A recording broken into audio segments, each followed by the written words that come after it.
గోదావరి జిల్లా రాజానగరం నియోజకవర్గంలో ఈ నెల 26వ తేదీ నుంచి కోరుకొండ శ్రీ లక్ష్మీ నరసింహస్వామి వారి తీర్థ మహోత్సవాల సందర్భంగా స్వామివారి రథాన్ని వేద పండితుల ఆధ్వర్యంలో రథసారథులు రథశాల నుండి బయటకు తీసుకువచ్చారు.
చోరంపూడి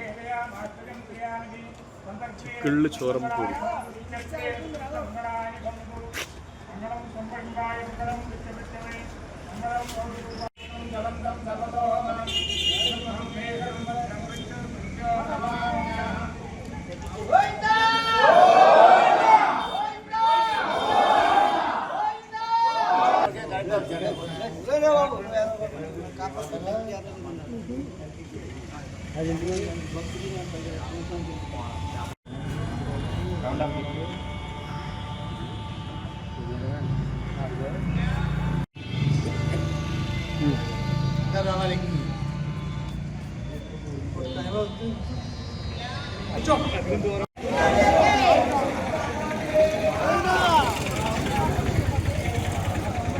ఎలా వచ్చాను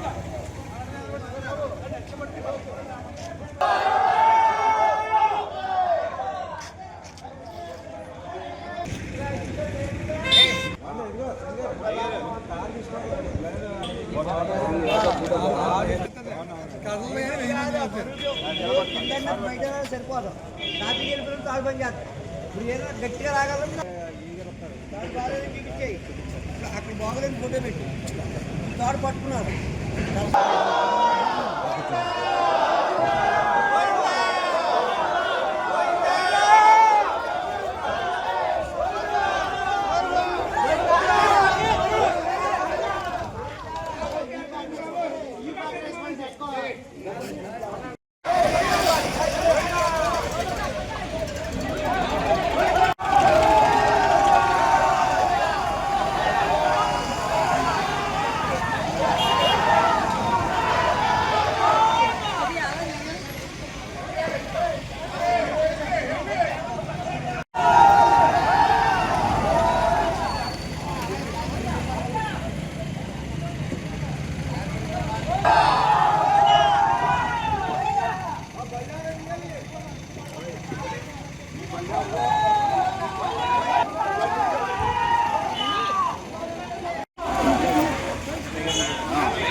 కోరుకొండ క్షేత్రం కోరుకొండ గ్రామంలో కొండపైన వెలుసున్న స్వయంభూ స్వామి వారి యొక్క దివ్య కళ్యాణ మహోత్సవాలు ప్రారంభించబడినవి.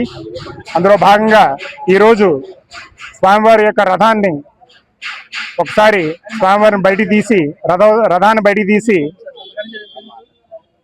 మరమ్మతుల కోసమని విశ్వబ్రాహ్మణుల యొక్క సహకారంతో స్వామివారిని ఈ రథాన్ని బయట తీయడం జరిగింది. ఈ ఫిబ్రవరి పాల్గొన శుద్ధ దశమి రోజుని స్వామివారి యొక్క అంకురార్పణ పుట్టమన తెచ్చుటతో ప్రారంభించి పాల్గొన శుద్ధ ఏకాదశి రోజుని స్వామివారి యొక్క కళ్యాణ మహోత్సవం జరపబడుతుంది. మధ్యాహ్నం 1:54 స్వామివారి యొక్క రథోత్సవం ప్రారంభించబడుతుంది. రాత్రి 9 గంటలకు కళ్యాణ మహోత్సవము. అలాగే రెండో రోజు స్వామివారు గరుడ వాహనోత్సవంపై గ్రామోత్సవం జరపబడుతుంది.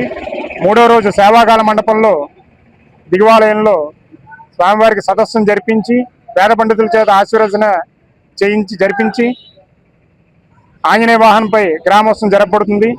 నాలుగో రోజు శ్రీభూ సమేత రంగనాథ స్వామి ఆలయంలో శ్రీభూ సమేత రంగనాథ స్వామి వారి యొక్క కళ్యాణ మహోత్సవం జరపబడుతుంది. ఆ రోజు గజవాహనంపై స్వామివారు శ్రీ లక్ష్మీనరసింహస్వామి వారు విహరిస్తారు.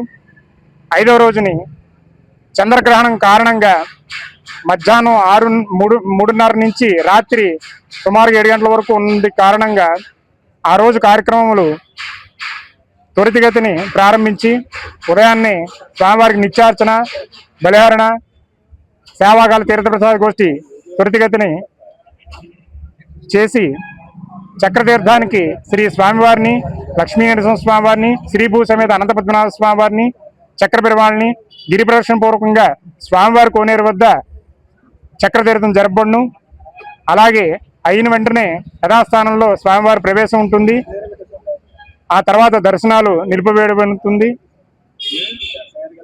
రాత్రి 7 గంటల తర్వాత ఆలయ శుద్ధి, గ్రహణ సంప్రోక్షణ కార్యక్రమాలు జరిపించిన తర్వాత పూర్ణాహుతి, ధ్వజ అవరోహణం జరిపి తర్వాత ఊంజల సేవ, అద్దప సేవ జరపబడుతుంది. శేషవాహనంతో గ్రామోత్సవపూర్వకంగా స్వామివారి విహరించి ఆ రోజుతోటి స్వామివారి యొక్క 5 రోజుల పాంచాగ్ని దీక్షతో కార్యక్రమాలన్నీ ముగుస్తాయి. తర్వాత రోజుని స్వామివారు సాయంత్రం 6 గంటలకు ద్వాదశ ప్రదక్షిణాలతోటి శ్రీ పర్యంగ శయనోత్సవం జరపబడుతుంది. శ్రీ పుష్పయాగం అంటారు, ఏకాంత సేవ జరపబడుతుంది. దానితోటి ఈ ఉత్సవాలన్నీ కూడా ముగుస్తాయి. ఈ కార్యక్రమం అన్నింటికి కూడా శ్రీ వైఖానస భగవత్ శాస్త్రాన్ని అనుసరించి వైష్ణవ సాంప్రదాయంగా అత్యంత వైభవంగా స్వామివారి యొక్క సేవలు జరుగుతాయి. అందరూ కూడా ఈ యొక్క కార్యక్రమంలో పాల్గొని భక్తులందరూ కూడా స్వామివారి యొక్క అనుగ్రహం పొందాలని కోరుకుంటూ ఓం శ్రీ లక్ష్మీ నరసింహ పరబ్రహ్మణే నమః.